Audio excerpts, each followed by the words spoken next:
Bonjour à tous, je me présente, je m'appelle Aurélia Aïtaoudia et aujourd'hui je vais vous présenter mon mémoire de Master 1 MBA MDSE.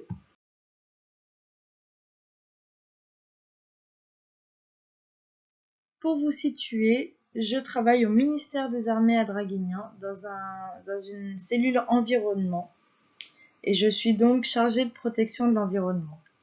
Voici un organigramme de cellules avec lesquelles nous travaillons. Le ministère des Armées a une politique environnementale axée sur 6 axes qui sont maîtriser l'empreinte environnementale, favoriser les énergies renouvelables, protéger la biodiversité ou encore se conformer aux obligations légales. Passons à présent à la synthèse du diagnostic stratégique. Alors moi je fais partie d'un bureau environnement et je suis chargée de protection de l'environnement. Et en fait nous avons un rôle majeur en termes de conformité réglementaire. Et afin de s'assurer que l'ensemble des directives sont correctement appliquées, nous réalisons des audits avec des bureaux tels que Veritas et APAV. Voici quelques actions concrètes des rôles que nous menons tout au long de l'année lorsqu'il y a une non-conformité sur une installation classée. Le thème que j'ai choisi sont les risques psychosociaux au travail. Pour ce qui est question de la revue de littérature, j'ai décidé de la faire en 2 étapes.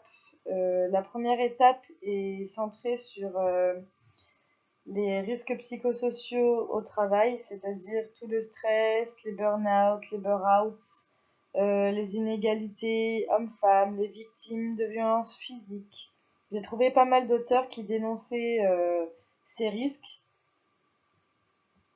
Et donc sur la deuxième partie de ma revue de littérature, j'ai décidé de me centrer sur la prévention des risques psychosociaux.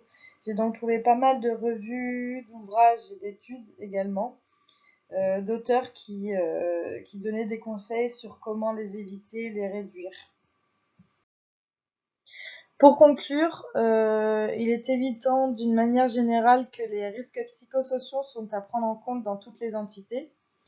Cependant, dans les ministères, cette prévention est d'autant plus importante dans le sens où ce sont des soldats qui partent en opération extérieure et qui vivent ou voient des choses parfois atroces. Et donc le risque qu'ils fassent un burn-out ou autre est un danger en effet pour l'équipe tout entière. Et donc voilà pourquoi j'ai choisi ce thème. Voici ma problématique qui est: pourquoi est-il primordial de réaliser des campagnes de sensibilisation autour du sujet des risques psychosociaux? Et quelles stratégies mettre en place au sein des ministères pour les éviter.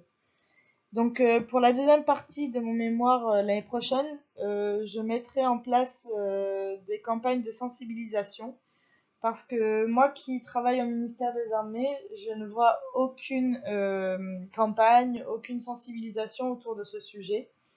Je réaliserai des enquêtes de satisfaction des conditions de travail et je finirai par rédiger une note avec l'autorisation forcément de mon tuteur qui permettra en fait de donner en fait une réglementation au sein des bureaux pour qu'il n'y ait ou pour réduire totalement les risques psychosociaux. Pour finir, je remercie ma tutrice, Madame Vigée-Sylvie, chef du bureau environnement à Draguignan, mon suiveur, Monsieur Cyril Belski, et toute l'équipe pédagogique de l'IET.